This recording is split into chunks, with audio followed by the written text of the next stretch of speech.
వైద్యశాలలో pulmonary medicine ద్వితీయ సంవత్సరం చదువుతున్న పీజీ విద్యార్థినిపై సామూహిక అత్యాచారము మరియు హత్య జరిగిన సంఘటనలో ఐఎంఏ అంటే ఇండియన్ మెడికల్ అసోసియేషన్ భారతదేశం అంతటా ఈరోజు 24 గంటలు ఓపీ సేవలు నిలిపివేయడం జరిగింది. దానిలో భాగంగానే ఈరోజు లక్షట్పేటలో కూడా మన లక్షట్పేట టౌన్లో ఉన్న అన్ని ప్రైవేట్ హాస్పిటల్స్ వాళ్ళు కూడా ఓపీ సేవలు నిలిపివేసి ఈరోజు ఈ కార్యక్రమం చేపట్టడం జరిగింది. ఇందులో భాగంగానే ప్రభుత్వ వైద్యులమైన మేము కూడా వీళ్ళకు సంఘీభావంగా మద్దతు తెలపడానికి వచ్చాము.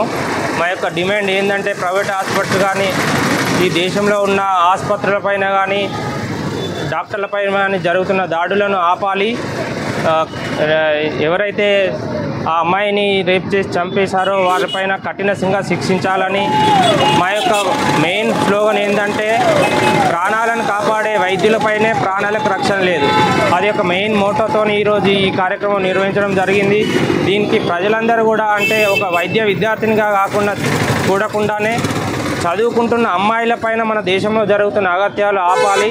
ప్రతి ఒక్కరూ ఇది జరుగుతున్న వాటి మీద సమీక్ష చేయాలి. ప్రభుత్వం కూడా స్పందించాలని మేము కోరుకుంటున్నాం. ఆడవాళ్ళ మీద జరిగే అరాచకాలన్నీ ఆగిపోవాలండి.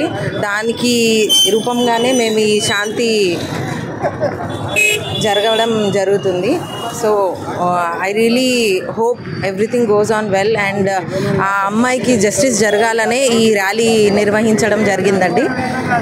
So thank you so much.